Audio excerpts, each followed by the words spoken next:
Assalamualaikum warahmatullahi wabarakatuh. Waalaikumsalam warahmatullahi wabarakatuh. Hamdan wa syukurillah, wassalatu wassalamu ala rasulillah wa ala alihi wa sahbihi wa mawalah, amma ba'du. Di sini kami akan menjelaskan materi kami mengenai agama dan kebudayaan Islam. Asal usul bangsa Arab. Kehidupan orang-orang Arab sebelum Islam sering disebut dengan kehidupan jahiliyah.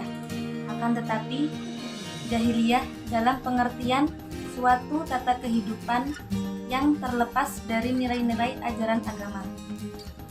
Kurang bermoral, berakhlaknya rendah, walaupun masyarakatnya menganut agama, tetapi agama tersebut tidak berpengaruh dalam membentuk akhlak mereka. Kehidupan di Arab sebelum datangnya Islam dikenal dengan istilah jahiliyah atau kebodohan. Masyarakat jahiliyah ini identik dengan peradaban yang sangat buruk. Kondisi sosial bangsa Arab jahiliyah memiliki klasifikasi berbeda-beda, di mana kaum bangsawan mendapat kedudukan terpanjang. Menurut Hasan Ibrahim Hasan, perkembangan bangsa Arab terbagi kepada dua kelompok besar, yaitu Arab Ba'idah dan Arab Baqiyah. Yang pertama, Arab Ba'idah. Arab Ba'idah yaitu bangsa Arab yang sudah punah, contohnya seperti kaum Ad dan Tsamud. Yang selanjutnya, Arab Baqiyah. Arab Baqiyah yaitu bangsa Arab yang masih hidup sampai sekarang. Dan bangsa Arab Baqiyah terdiri dari keturunan Khotam dan Adnan. Yang selanjutnya, agama dan kepercayaan. Mayoritas bangsa Arab sebelum Islam menganut kepercayaan yang menyembah berhala atau patung. Benda-benda lain yang dianggap seperti mempunyai kekuatan gaib seperti batu, pohon kayu, binatang-binatang, bintang, matahari, dan sebagainya. Di kalangan mereka ada Tuhan yang mereka sembah seperti Al-Uzza di Hijaz, Manah di dekat kota Yasib, Al-Lata di Taif, dan Hubal di Mekah. Pembagian masyarakat Arab memiliki banyak agama. Yang pertama adalah agama Sabaiyah.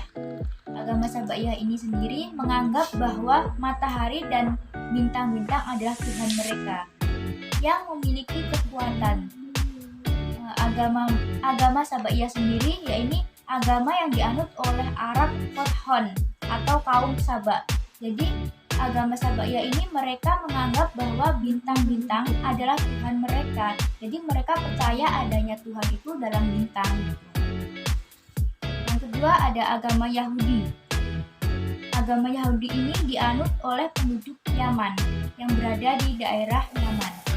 Yang ketiga ada agama Nasrani. Agama Nasrani ini pembagiannya di wilayah Arab Utara, Hijaz, dan Yazid. Selanjutnya ada sistem kepercayaan dan kebudayaan. Yang pertama, sistem kepercayaan dari negara Arab sendiri ini merupakan mayoritas memiliki dakwah Ismail alaihi salam.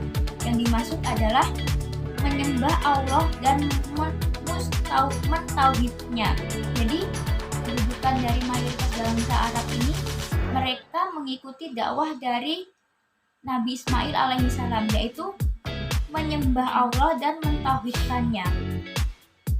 Selanjutnya hingga muncul Amr bin Luhai atau pemimpin Bani Huzaah yang mengajak menyembah berhala. Jadi dakwah Ismail ini seakan bergilirnya waktu atau zaman ditinggalkan oleh bangsa Arab karena bermunculannya atau sudah bermuncul Amr bin Luhai atau pemimpin Bani Huzaah tadi, atau bisa disebut dengan yang mengajak menyembah berhala. Selanjutnya, sistem kepercayaannya percaya dengan ramalan nasab. Dan ada tradisi khurafat, musyrik, dan munafik. Tradisi kufarat ini yaitu cerita atau rekaan, hayalan, ramalan. Jadi mereka ini percaya adanya cerita seseorang atau bahkan yang direkayasa pun mereka sudah memahaminya atau sudah mempercayainya. Hayalan pun mereka berhayal sudah mempercayainya. Dan musyrik ini ialah percaya adanya Allah tapi tidak mempercayainya. Jadi mereka percaya tapi tidak bisa mempercayainya dengan apa yang mereka ketahui. Yang ketiga, munafik seperti halnya artinya kan berpura-pura perkara yang tidak sesuai dengan kenyataan atau hasilnya. Jadi mereka memang ada tapi mereka tidak ingin mengadakan. Yang selanjutnya ada orang-orang Yahudi menjadi orang-orang yang angkuh dan sombong. Jadi sistem kepercayaannya itu mereka masih bersifat egois gitu. Tidak bisa bersosialisasi, bertoleransi. Dan sistem kepercayaan selanjutnya, agama Nasrani berubah menjadi agama maganisme. Nah, maksud dari maganisme ini adalah mereka itu percaya adanya amal perbuatan tapi tidak dengan perlakuannya. Selanjutnya, kondisi permasyarakatan di bangsa Arab. Kondisinya yang pertama, hidup berdasarkan kelas. Jadi mereka hidup bermasing-masing. Semisal orang kaya dengan orang kaya, orang miskin dengan orang miskin. Yang kedua ada jika seseorang ingin dipuji atau menjadi terpandang di mata bangsa Arab karena kemuliaan dan keberaniannya, maka mereka atau dia, seseorang itu harus banyak dibicarakan kaum wanita. Jadi kayak populer gitu di kalangan wanita. Jika mereka ingin dipuji atau menjadi terpandang. Selanjutnya ada para wanita dan laki-laki bebas bergaul, termasuk poliandri. Nah, di sini yang dimaksud poliandri adalah perkawinan seseorang wanita dengan lebih dari seorang pria. Zaman dulu itu wanita boleh menikah dengan sebanyak berapapun pria itu. Maksudnya boleh bersuami sebanyak mungkin gitu. Bersuami lebih dari satu. Zaman sekarang yang seperti itu dibolehkan yang pria 4 batasnya. Kalau zaman dulu itu wanita yang dibolehkan untuk lebih dari satu. Selanjutnya, hubungan antara laki-laki dan wanita di luar kewajaran atau pernikahan spontan, pelacur, istihdo. Maksudnya istihdo adalah seorang suami meminta istrinya untuk pergi kepada laki-laki terpandang dan meminta jaminannya. Setelah itu suami terlihat bodo amat. Maksudnya tuh seorang suami meminta istrinya untuk pergi dinikahi orang yang terpandang dan si wanita ini diminta untuk laki-laki menyetubuinya. Jadi yang suaminya yang pertama tadi menginginkan si istrinya tadi hamil gitu. Dia bersifat masa bodoh gitu. Yang terakhir yaitu mengubur hidup-hidup anak perempuan. Surah At-Takwir menjelaskan bahwa ada surah yang berbunyi wa'ida lemau udah kusuilat bi'ayyidam bimutilat. Artinya, dan apabila bayi-bayi perempuan yang dikubur hidup-hidup ditanya, karena dosa apakah dia dibunuh?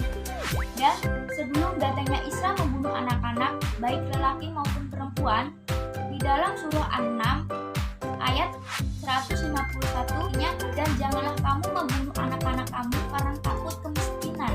Kami akan memberi rezeki kepadamu dan kepada mereka. Dan sejelasnya lagi, Al-Quran juga menjelaskan dalam surah Al-Isra ayat 31 yang artinya, dan janganlah kamu membunuh anak-anakmu karena takut kemiskinan. Kamilah yang akan memberi rezeki kepada mereka dan juga kepadamu.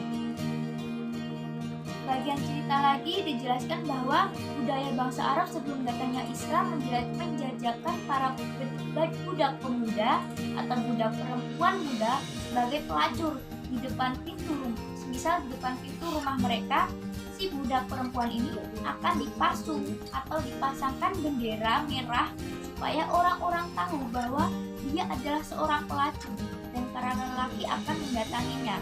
Dengan begitu, budak perempuan tadi akan menerima upah berupa uang atau harta yang sebanding dengan pelacuran yang telah dilakukan olehnya.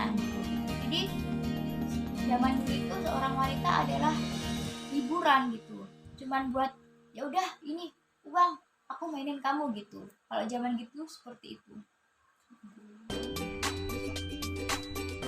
Sekian.